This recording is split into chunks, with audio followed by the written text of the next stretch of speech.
আপনাদের উপস্থিতি একটা জিনিস বুঝিয়ে দিচ্ছে, এত রাত্রে আপনারা আছেন, দায়িত্ব নিয়ে বলতে পারি, যদি একটা রোজ বিরিয়ানির প্যাকেট বাইকে তেল দিয়ে হতো তাও কেউ অপেক্ষা করতো না।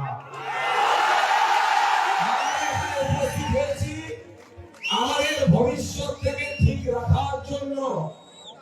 আমাদের দীপশিখা নিয়ে শিক্ষা নিয়ে আন্দোলন করে, স্বাস্থ্য নিয়ে আন্দোলন করে, নতুন নতুন কর্মসংস্থান সৃষ্টির আন্দোলন করে আমাদেরকে আগামী 29 এপ্রিল ইভিএম মেশিনে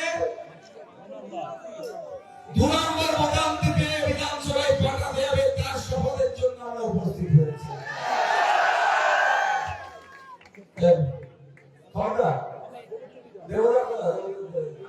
আচ্ছা আচ্ছা, দেবদার খবর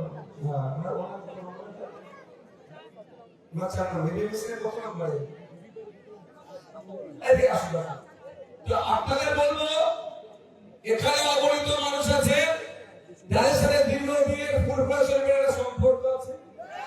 আবার অনেক মানুষ আছে নতুন করে নওশাদ সিদ্দিকীর কথা তাদের পছন্দ হয়েছে, সেগুলো শুনতে হয়েছে। আবার অনেক মানুষ আছে বামপন্থায় বিশ্বাসী, দীপশিখারী পলাশ যারা আছেন তার প্রোগ্রাম এসেছে। তো আমি আপনাদের বলতে একটা কথা, যারা বামপন্থায় বিশ্বাসী কাজকে আপনি যারা চিন্তাকে তারা ইতিহাস মেশিনে তুলনা করে ভেবে এটা স্বাভাবিক।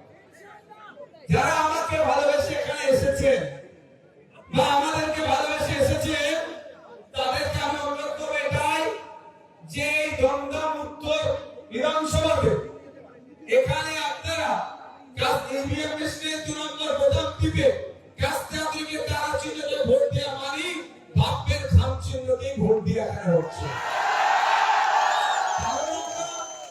ঐক্যবদ্ধ লড়াই করার জন্য, একসাথে লড়াই করার জন্য আমরা সিট কিছু ভাগাভাগি করে নিয়েছি। ঠিক যেভাবে মধ্যগ্রামের বামপন্থী কমরেডরা সেখানে তারা রাস্তাগুলি তারা চিহ্নকে ছেড়ে সব ভোট তারা খামে দিয়ে বিরিয়ানি ভবনকে জেতানোর চেষ্টা করছে। তাই আমাদের সবাইকে আমাদের উদ্যোগ নিতে হবে। বিধানসভার বাইরের লড়াই বিধানসভার মধ্যে পৌঁছাতে হবে, নারীর অধিকারের লড়াই বিধানসভার মধ্যে পৌঁছাতে হবে, শিক্ষার লড়াই বিধানসভার মধ্যে পৌঁছাতে হবে, স্কুলের টিচার দরকার এর লড়াই বিধানসভায় পৌঁছাতে হবে, হসপিটালে ডক্টর নেই ডক্টর দিতে হবে এর লড়াই বিধানসভার মধ্যে পৌঁছাতে হবে। আপনার মজুরি কম হয়ে যাচ্ছে, মেহনত বেশি হচ্ছে, মজুরি কম পাচ্ছে, মজুরি বৃদ্ধির লড়াই বিধানসভার মধ্যে পৌঁছাতে হবে।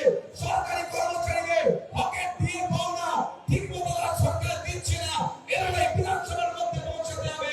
সরকারের সমবেতনের লড়াই বিধানসভার মধ্যে পৌঁছাতে হবে, প্যারা টিচারদের লড়াই বিধানসভার মধ্যে পৌঁছাতে হবে। এই পৌঁছানোর মাধ্যম আমরা উত্তর থেকে একমাত্র মনে করছি দীপশিখা ঘর ছাড়া দ্বিতীয় কেউ নাই। মনে করেন আপনার এই লড়াই ফুটপথের লড়াইটা আইনসভার মধ্যে যান, তাহলে অন্য কোনো সেলিব্রিটি হ্যান্ড দেন দেখে লাভ হবে না, কে মন্ত্রী ছিল আমরা ছিল সব দেখে কিচ্ছু লাভ হবে না। মূল্যবান ভোটটা মাটির সাথে যিনি মিশে থাকেন, মাটির গন্ধ যিনি বোঝেন, শ্রমিকের কথা যিনি ভাবেন, যার কৃষকদের কথা যিনি ভাবেন, তাকে পাঠান। সেটা বামপন্থায় বিশ্বাসী দীপশিখা দিয়ে আমাদের তাকে পাঠান বিধানসভার মধ্যে। আর আমাদের পাশে আপনার আত্মীয়-স্বজন আছে খড়দাতে, আপনারা জানেন অনেক আত্মীয়-স্বজন খড়দাতে, সেখানে কাছে আপনি আছি দাঁড়িয়েছেন দেবজ্যোতি দাস মহাশয় ইভিএম মেশিনের 4 নম্বর। আপনাদের আত্মীয়-স্বজনকে ওখানে বলে দেবেন যে আপনারা ওখানে 4 নম্বর বোতাম দিয়ে তাদেরকে দিতে হবে। আমরা আপনাদের বলবো, আমার ইচ্ছে গিয়েছে আম খাওয়ার, আর যদি জাম গাছ লাগায় কিছু লাভ হবে? আম পাবেন না। আপনি চাইছেন দুর্নীতিমুক্ত সমাজ ব্যবস্থা, আপনি চাইছেন আপনার ছেলেরা চাকরিতে বিনা ঘুষে যাতে 15-20 লক্ষ টাকা না ঘুষ দিয়ে চাকরির ব্যবস্থা, আপনি চাইছেন নারী স্বাধীনতা, আপনি চাইছেন নারীর অধিকার, আপনি চাইছেন মেহনত করছেন মেহনতের মজুরি পাচ্ছেন না, সঠিক মেহনতের মজুরি দরকার, আপনি চাইছেন স্কুলে শিক্ষক দরকার, আপনি চাইছেন সরকারি হাসপাতালে ডক্টর দরকার। তাহলে আপনাকে কি করতে হবে? সেই রকম লক্ষ্যে মহিলাকে জিতিয়ে পাঠাতে হবে যে আপনার মাইন্ডের সাথে তার মাইন্ডের ম্যাচ করবে। আমরা কি বলছি আপনাদের, এই ঘরটার মানুষকে, দমদম উত্তরের মানুষকে হেভি ট্রিটমেন্ট নিতে কোথায় যেতে হয়? হ্যাঁ, পিজিআরজি করে শুনে যেতে হচ্ছে। দক্ষিণ উত্তর 24 পরগনা জেলার মানুষকে পিছিয়ে আসতে করে যেতে হচ্ছে। আর ডিসিটারিয়া কি বলছে, মানে উনি হচ্ছে ডক্টর দীপশিতা ধর, ভাবতে হবে আমাদেরকে, ভাবতে হবে ডক্টর দীপশিতা ধর মমতা ব্যানার্জির মতো ইউনিভার্সিটি, ইস্ট জর্জিয়া ইউনিভার্সিটি। আরে পৃথিবীতে দুটো অনেক অবিশ্বাস্য আছে, আমার মধ্যে দুটোকে ভয়ঙ্কর অবিশ্বাস্য। একটা হচ্ছে মোদিজি চা বিক্রি করতেন, চাটা খেতেন, এইরকম কোনো খদ্দের খুঁজে পাওয়া যায় না। আরেকটা হচ্ছে আমাদের ভাগ্য, আমাদের রাজ্যের মাননীয় ইস্ট জর্জিয়া ইউনিভার্সিটি থেকে তিনি পিএইচডি ডিগ্রি অর্জন করেছেন, ডক্টরেট ডিগ্রি অর্জন করেছেন, কিন্তু তার সহপাঠী বা তার মেন্টর কে ছিলেন এখনো পর্যন্ত খুঁজে পাওয়া যায়। সেরকম ব্যাপার নয় আমাদের ডিসিপ্লিনারি ওরকম কোনো, আর বলবো কি করে শুনতে, সেরকম ব্যাপারে আজকে ডিগ্রি যে কোনো সময় চাইলে দেখতে পারে, ইন্টারনেটে সার্চ করলে এখন আপডেটেড সময় পেয়ে যেতে পারে। তো ডক্টর দীপশিতা ধরকে বিধানসভার মধ্যে পাঠান, লাভটা কি হবে? আপনার হয়ে সওয়ালটা করতে পারবে, আপনার অধিকারের কথা বলতে পারবে, নতুন নতুন বুদ্ধি মাথায় আসবে, সেটা জনগণের জন্য অ্যাপ্লাইয়ের কথা বলতে পারবে। একটা উদাহরণ দিচ্ছি, নিজেকে বলাই করছি না, সংযুক্ত মোর্চার বিধায়ক আজকেও নিজেকে বলতে বেশি স্বাচ্ছন্দ্য বোধ করি। হ্যাঁ আমার সিম্বলটা খাম, কিন্তু একসাথে লড়াই করেছিলাম, আমার একটা সিট পেয়েছি, সেটা বড় কথা নয়, কিন্তু আজও পর্যন্ত একসাথেই আছে। এই আদর্শ নিয়ে আমি চলতে চাই। আপনাকে বলি একটা উদাহরণ দিচ্ছি, আপনার এখান থেকে দমদমের মানুষকে যদি রেফার করে কলকাতার পিজিতে যেতে আর্জি করা যেতে হয়, প্রথম কথা হচ্ছে কেন উত্তর 24 পরগনার মানুষ কলকাতার পিজিতে যাবে আর্জি করা যাবে?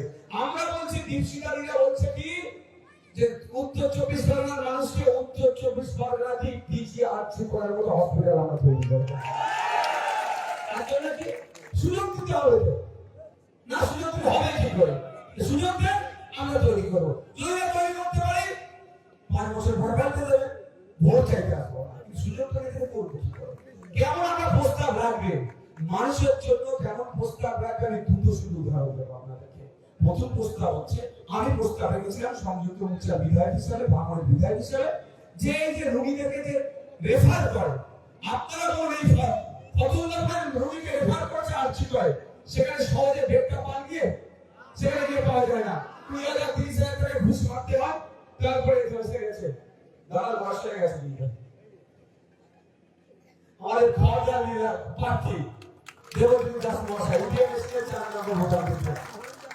তো আপনাদের বলছি যে কিভাবে রেফার করে সমস্যায় গিয়ে বেড পান না, হ্যাঁ না তাহলে 30,000 টাকা বেড কিনতে হয়। আমি এই সমস্যা সমাধানের জন্য প্রস্তাব রেখেছিলাম। প্রস্তাব রেখেছিল যে ডিজিটাল ডিসপ্লে বোর্ড খড়দার ব্লক হসপিটাল থেকে শুরু করে কলকাতার স্টেট হসপিটাল পর্যন্ত ডিজিটাল ডিসপ্লে বোর্ড, কত বেডের ICU, IDU, HDU, male female ward যা আছে, ডিজিটাল ডিসপ্লে বোর্ড। আমি আপনাদের বলি, আপনারা এখান থেকে ট্রেন কোথা থেকে করেন?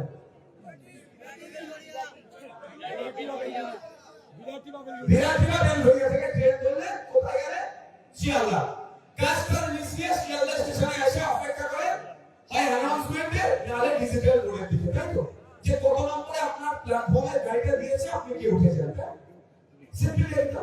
তো আপনারা, আমি প্রস্তাব রাজ্য সরকারকে দিয়েছিলাম যে ডিজিটাল ডিসপ্লে বোর্ড করে দেওয়া কার্যকরের সামনে, পিজি হসপিটালের সামনে, আইসিইউ, আইএইচইউ, এইচডিইউ, যত ধরনের মেল ফিমেল যা ওয়ার্ড আছে, ডিজিটাল ডিসপ্লে বোর্ড করে দেয়। কতটা খালি আছে, কতটা ভর্তি আছে, এখানে সব লেখা থাকবে। একজন খর্দা বা দমদমের মানুষ পিজি হসপিটালে যাচ্ছে, সিট নাই, কিন্তু 30,000 টাকা দিয়ে সিট পেয়ে যাচ্ছে।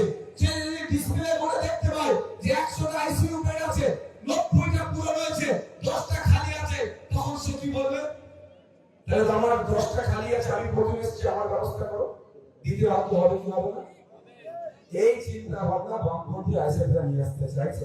আপনি আমাদেরকে বুঝিয়ে চিন্তা, এই প্রস্তাব দিয়েছি, এই প্রস্তাবটা কার জন্য? নওশাদ সিদ্দিকীর জন্য।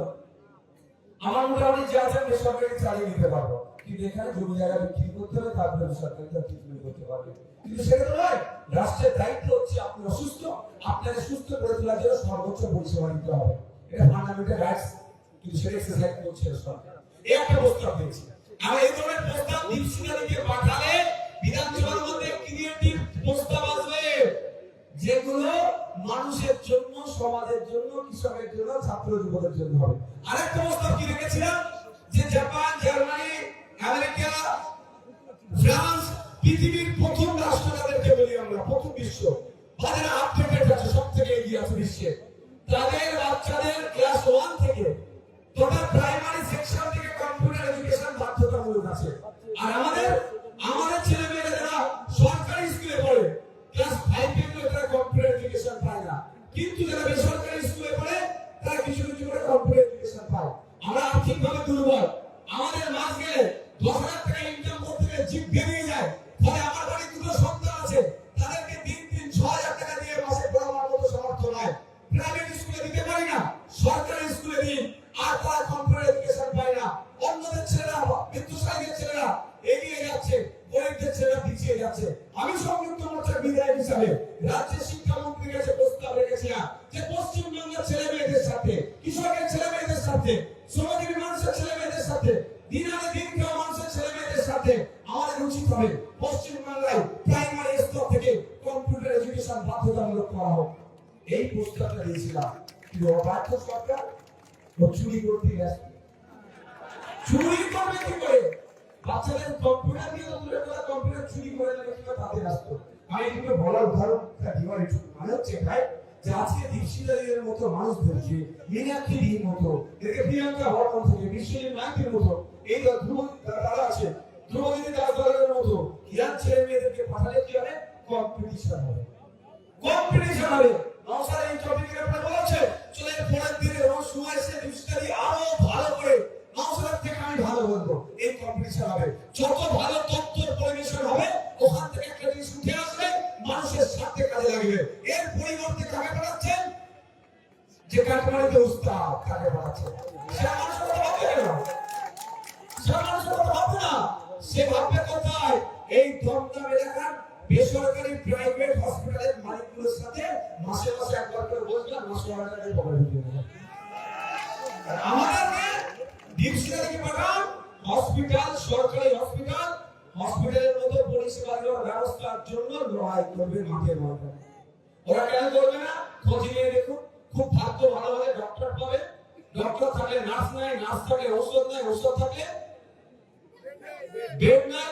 আবার কি আপনার এক্সরে করতে হবে, ভাগ্য ভালো থাকে এক্সরে মেশিনটা ভালো থাকবে, নাহলে খারাপ করে রেখে দেয়। এক্সরে মেশিন থাকলে টেকনিশিয়ান নাই, টেকনিশিয়ান থাকলে প্লেট নাই রিপোর্ট করার, প্লেট থাকলে রিপোর্ট করার কাজ না।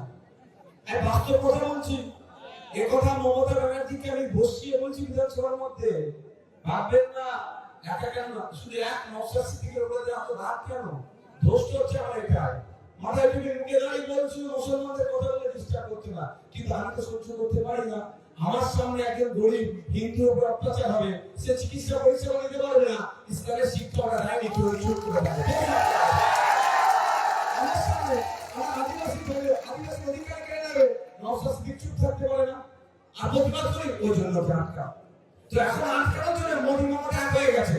ভাঙড়ে বিজেপির প্রার্থী আর তৃণমূলের প্রার্থী গোপনে মিটিং করছে আমাকে হারাবার জন্য, কিন্তু ভাঙড়ের মানুষ হেরে হয়েছে মোদী মমতাকে হারাবে। আমার বলার বক্তব্য আপনাদের এখানে যে আমরা কাকে পাঠাবো। একজন বিধায়ক মানে আমি আমাদের ধরি সেটা আলাদা জিনিস ভাই। বিধায়কের পাওয়ার কি আছে না আছে সেটা একটা ব্যাপার। আর আমার 5 বছর এই বিধানসভার মানুষের 5 বছর প্রতিনিধি, তিনি অভিভাবিকা বা অভিভাবক, তিনি আমার কণ্ঠ। তাহলে 10.5 কোটি মানুষ বিধানসভার মধ্যে গিয়ে তার প্রস্তাব রাখতে পারে? 294 জন যাবে, 294 জন দিয়ে আইন তৈরি করবে। আপনাদের বলবো, আপনারা যদি আগামী 5 বছর আপনার সুখে দুঃখে আপনার পাশে কাউকে পেতে চান, সে এসআইআর, ওবিসি, ওয়াকফ, যে কোনো বিষয়ে একজন বিধায়কের যা ভূমিকা হওয়া দরকার, চলে যান ভাঙড়ে, ভাঙড়ের মানুষকে জিজ্ঞাসা করুন। এসআইআর আতঙ্কে যখন ওরা ভুগছিল, আমি নিজের দায়িত্ব নিয়ে ফর্ম ফিল আপ করা শুরু থেকে কিছু মানুষের নাম ডিলিট করেছে, তাদের ট্রাইব্যুনালের মাধ্যমে নাম তোলার জন্য প্রতিটা অঞ্চলে উকিল পাঠিয়ে আইনি পরিষেবা দিয়ে যাচ্ছি। আগামী দিনে দেব। একজন বিধায়কের যেটা কাজ, সামনের সারিতে দাঁড়িয়ে ভোট ছিটিয়ে লড়াই করা। তাই আপনাদের বলবো, এই দমদম অঞ্চলের মানুষদেরকে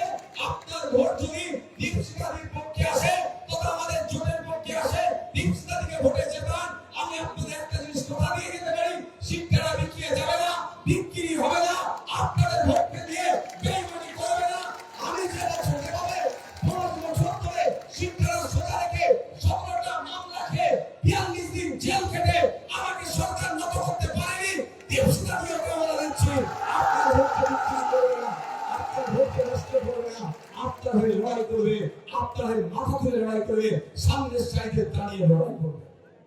আমি বেলগুড়ি এক্সপ্রেসওয়ে 2 সাইড আছে, বোস সাইড মাঝে মধ্যে একটু চা খাই। আমি এক্সট্রা হোটেলও খেতে পছন্দ করি, ফুটপাতেও ভালো খাই। আমার সিকিউরিটিদেরকে নিয়ে আমি ফুটপাতেও খাই, এক্সট্রা হোটেলে একসাথে বসেই খাই। এটা আমার খারাপ অভ্যাস বলতে পারে, ভালো অভ্যাস বলতে পারে। তো কয়েকদিন খুব একজন চায়ের দোকানদার খুব মনোক্ষুণ্ণ, তার মুখটা খারাপ।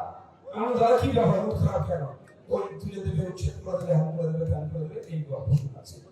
এই ভোটপুরি হলো আমাকে এই যে আরো পুরো আশ্বস্ত করেছি যে তোমাদের দাঁড়িয়েছে জিজ্ঞাসা করা দাঁড়িয়েছে কে, অনেকজনের নাম বললো। আমি তারপরে ডিসিআরের নাম বললো, মিউনিসিপ্যালিটি থেকে দাঁড়িয়েছে।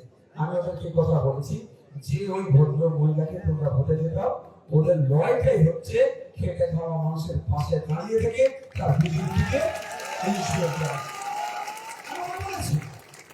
তো চায়ের দোকানে 8-10 জন ছিল, তারা বলেছে যে ওকে তোমরা যেতাও, ও পুলিশ এসে আসে, কোন ডিস্টার্ব কেউ করে, কেউ আসুক না আসুক, তোমার বিধায়ককে তোমার সামনে এসে দাঁড়াবে তোমার উচ্ছেদ করার জন্য। কাজ দেওয়ার দায়িত্ব, খাবার দেওয়ার দায়িত্ব সরকারের। সরকার ব্যর্থ হয়েছে, আমরা আজকে খেতে খাচ্ছি, তারপরে ডিস্টার্ব হচ্ছে। আরে বিঘে বিঘে জমি সরকারি খাস জমিগুলো লুটে বিক্রি হয়ে যাচ্ছে, সেখানে ডিস্টার্ব না। বেচারি একটু ঘুমটি করে কাউকে ডিস্টার্ব করছে না, ও চা বিক্রি করে তার সংসারটা চালাচ্ছে, চুরি ডাকাতি কিছু করছে না, সেখানে ডিস্টার্ব হচ্ছে। এগুলো মেনে নেওয়া যায় না। এগুলো আটকাতে গেলে তো জনপ্রতিনিধি লাগবে, সামনে সাইডে দাঁড়িয়ে লড়াই করবে। সেই লড়াই করার মতো এই উত্তর দমদমে আমরা মনে করছি, আমরা সামনে সমর্থন করছি। বাবারা বেছে নিয়েছে, সিপিআইএম বেছে নিয়েছে, দীপশিখা ভয় করবে এই লড়াই করে, এই সরকার করে এটা জয় করতে। বন্ধুরা, আমরা ভুলে যাচ্ছি না যে ওয়াকাফ সম্পত্তি বাঁচানোর জন্য আন্দোলন যখন করতে গেছিলাম, কি বলেছিল আমাদেরকে? দিল্লি বলেছিল, দিল্লি যাওয়ার কথা জোড়াফুল আর কাস্তাবি যারা ছিল কি করেছিল জানেন আপনারা? মোহাম্মদ সেলিম সাহেব মামলা করেছিল, নওশাদ সিদ্দিকী মামলা করেছিল। এখানে যারা মুসলিম সমাজের মানুষ আছে একটু বলে দিই, বাপ দাদুর কবরটা এখন অক্ষত আছে তো, জিয়ারত করতে বা দেখতে পাচ্ছ অবস্থা। মনে রাখবেন নওশাদ সিদ্দিকীদের মতো কিছু মানুষ মামলা করেছে বলে এখনো রক্ষা আছে।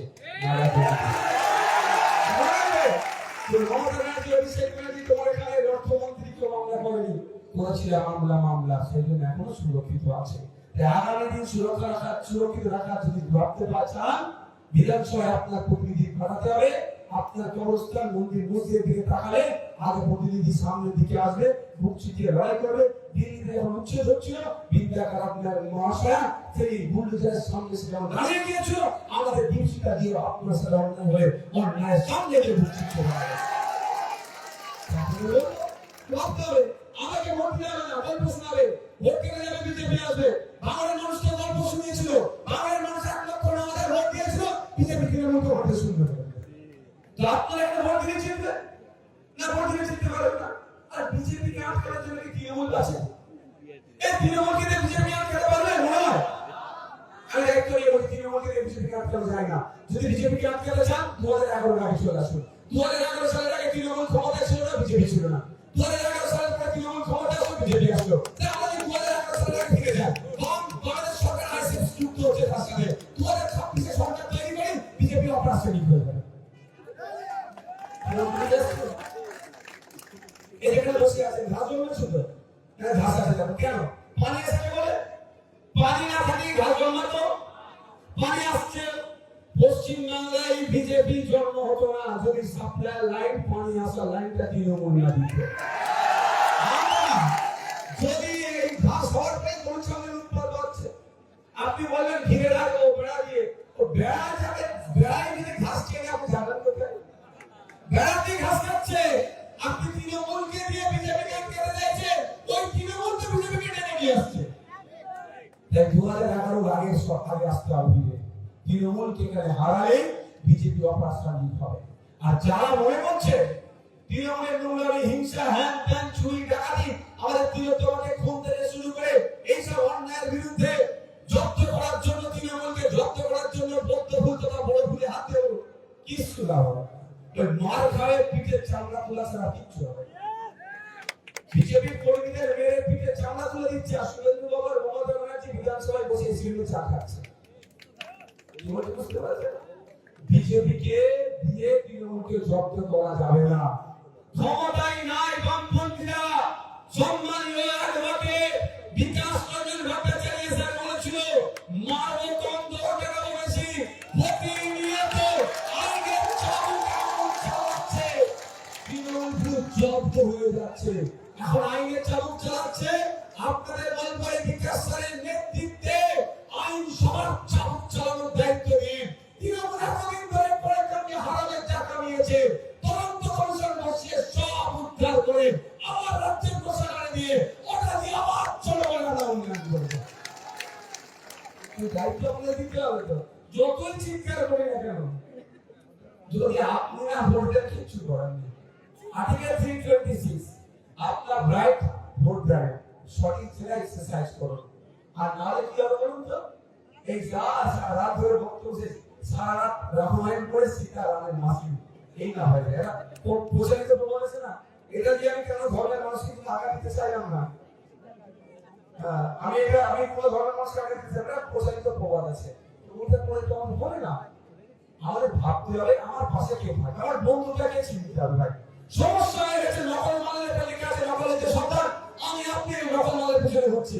এরকম বলছে নকল মালের সাথে মানে এই আসল, কিন্তু ওই মালটা যে নকল বুঝতে পারছেন না। তৃণমূল বলছে বিজেপি কাটকে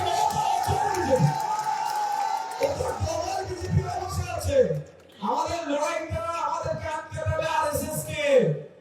আরএসএস কে আটকালে তৃণমূল আটকাবে, বিজেপি আটকাবে। আর আরএসএস হচ্ছে গোডাউন, তৃণমূল বিজেপি হচ্ছে শুরু। তো শুরু বন্ধ করে লাভ কিছু হবে না, বন্ধ করতে হবে গোডাউন। এরকম মাথায় রাখবেন।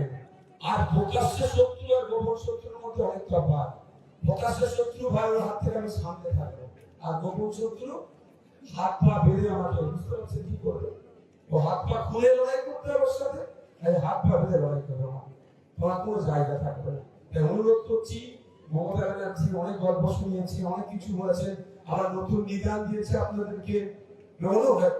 নিদান দেয়নি আপনাদেরকে, জাস্ট অনুরোধ করছে 26-এর পরে আপনি দিয়ে নিয়ে আসলে আপনাকে এগুলো নিদান দেবে, অর্ডার দেবে। এখন ইনভেস্ট করেছে, এবারে হলে যাবেন, এখন ভোটটা দিয়ে যাবেন, বুঝতে পারছেন? এরপরে জিতে আনো 2026-এ বললে 3 হপ্তাহ নামাজ পড়ো, 2 হপ্তাহ নামাজ, বুঝতে পারছেন কি ভয়ঙ্কর। আর মজা নিচ্ছে যেমন ওই একজন আছে ডক্টর নির্মল মাসিনা কিনা, সারদা মায়ের সাথে তুলনা করে দিচ্ছে।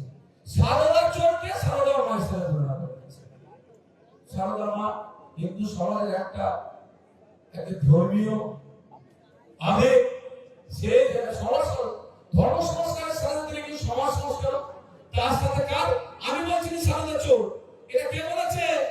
বেলেঘাটাতে তিনি তৃণমূলের প্রার্থী বলেছে যে সারদার বেনিফিট সব ওইখানে আছে। আমি বলে দিলাম যার বিরুদ্ধে আমাদের ধর্মের পক্ষ থেকে পারমিতার ভাই লড়াই করছে, ব্যাপকভাবে পরাজিত করে জবাব দেবে এবং আমাদের কাছ থেকে আপনি কারা চিহ্ন বেলেঘাটা সুমতি সম্পূর্ণ মানুষের কাছে ভোটে জিতিয়ে নিয়ে যাবে।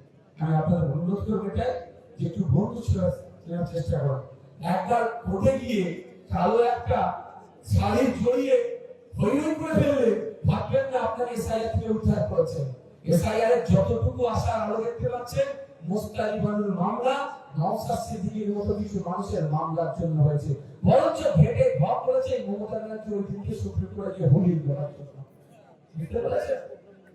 হ্যাঁ, আর তুমি কি করেছিস? এই শেষ করে দিন, এক কথা ভাবিয়ে দিচ্ছি।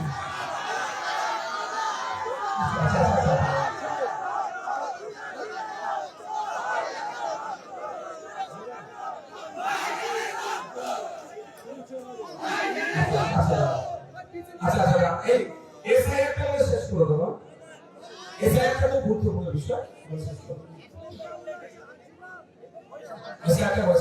শুনেন, আপনার ঠান্ডা মাথায় শুনবেন। বিকাশ রঞ্জন ভট্টাচার্য স্যারকে আমি বললাম, স্যার আমার অমুক তারিখে সুপ্রিম কোর্টে এসআইআর নিয়ে মামলা আছে, আপনাকে অ্যাপ্লাই হতে হবে। বিকাশ স্যারের যেদিনকে বলেছি ওই দিনকে নির্বাচনী কার্যক্রম ছিল। আমার বলে হ্যাঁ আপনার জন্য জানাতে হবে, আমি বললাম হ্যাঁ স্যার জানাতে হবে। এতটাই আমি ওনাকে রেসপেক্ট করি, উনি আমাকে স্নেহ করেন, এইভাবে বলে আমি বলে নিই স্যার আপনাকে জানাতে হবে, যেতে হবে।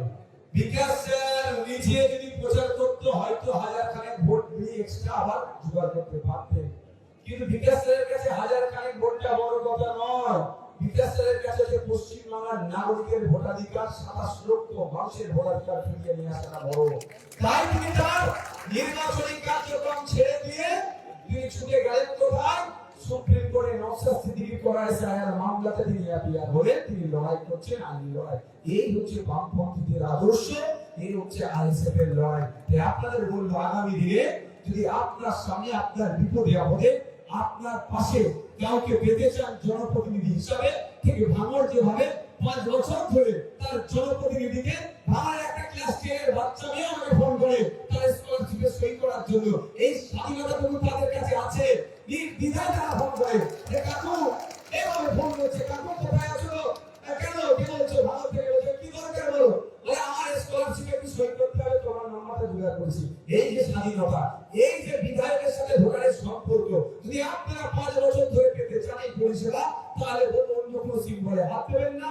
আগামী 29 এপ্রিল ইভিএম মেশিনের 2 নম্বর বোতাম টিপবেন, কাস্তে আপনি তার চিহ্নে ভোট দেবেন, ডক্টর দীপশিতা ধরকে জিতে বিধানসভার ভোটে পাঠাবেন। এই পরিষেবা আপনারা পাবেন। যেভাবে ভোট প্রচারের দাঁড়ে দাঁড়িয়ে গিয়ে আমরা করছি, ওই কথা দিয়ে যাচ্ছি, পরিষেবা 5 বছর এরকম দাঁড়ে দাঁড়িয়ে আপনারা পাবেন।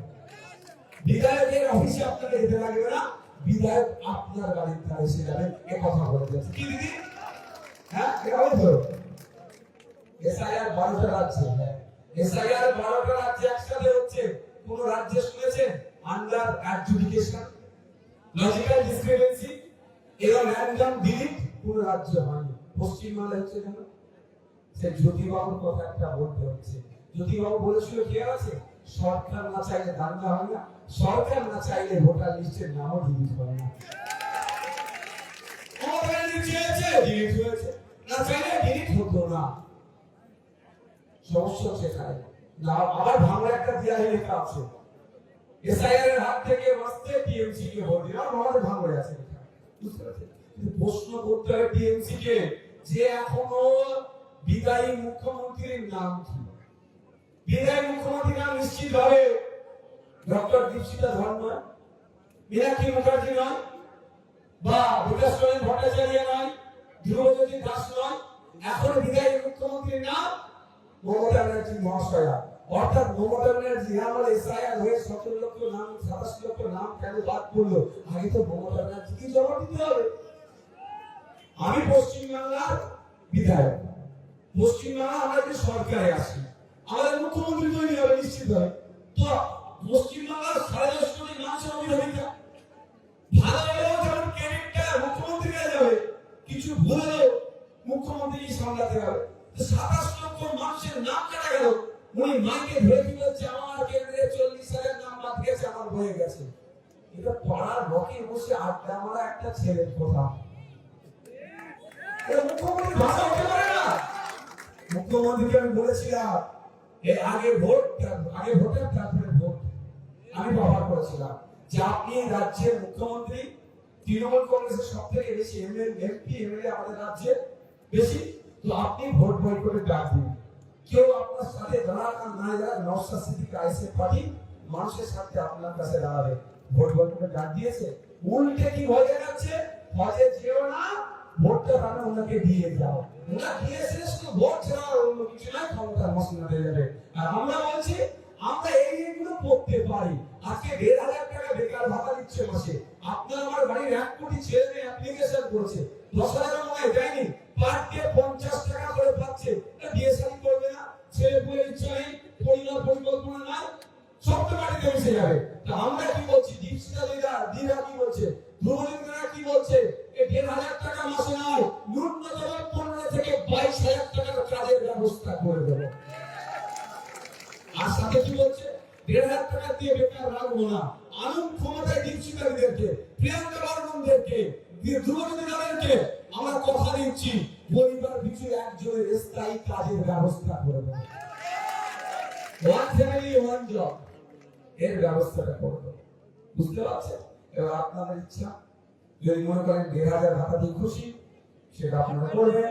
আর যদি মনে করেন 1,500 নয়, 15 থেকে 22,000 টাকা দরকার, 22 দরকার, 15 থেকে 22 না 1,000, ভোটটা দেন আমাদেরকে না খামচিহ্ন এখানে খামচিহ্ন আমাদের কাছ থেকে চাচ্ছি না। ঠিক আছে, আর বক্তব্য দীর্ঘায়িত করবো না, মনোযোগ দীর্ঘায়িত করছি যে মুসলমানদের সাথে ওবিসি বিচারিতা করেছে, দলিত হিন্দুদের সাথে এসসি ফেক এসসি সার্টিফিকেট দিয়ে বিচারিতা করেছে, আদিবাসীদের সাথে এসটি সার্টিফিকেট দিয়ে ফেক সার্টিফিকেট দিয়ে বিচারিতা করেছে। আপনারা আমাদেরকে ক্ষমতায় নিয়ে আসুন, 6 মাস টাইম নেবো, 6 মাস মাত্র টাইম নেবো। যত ফেক এসটি এসসি সার্টিফিকেট আছে খুঁজে বার করবো, জ্বালিয়ে দেবো, পুড়িয়ে দেবো। প্রকৃত এসটি এসসি দের সংরক্ষণের সুবিধার ব্যবস্থা 22% 6% ব্যবস্থা করে দেবো। আর এটা বলে যাই বাবাদের আমলে ওবিসি তৈরি হয়েছিল, মুসলমানদের সংরক্ষণ ছিল, তার কোর্টে গিয়ে তার কিন্তু আবার সোর্স পায়নি। কিন্তু এই আমলে তৃণমূলের আমলে যেটা আছে সুপ্রিম কোর্টে গিয়ে হাত কাটিয়েছে। আসুন আমাদের ক্ষমতায় আসুন, আমরা 6 মাস টাইম নেব। 10% পিছিয়ে বর্গের মুসলমানদের রঙ্গনাথ মিশ্র কমিশনের সুপারিশ অনুযায়ী পিছিয়ে বর্গের মুসলমানদের উচ্চশিক্ষার ছাত্রীদের সংরক্ষণের ব্যবস্থা আমাদের এই জোট সরকার করে দেবে। এ কথা আপনাদের বলে আমার বক্তব্য শেষ করছি। এবার আমি আবারও শেষ করে আবার বলছি, যদি ইচ্ছা হয় আম খাওয়ার তাহলে নিশ্চিতভাবে জাম গাছে লাগাবেন না, আম গাছে লাগাতে হবে। ধন্যবাদ।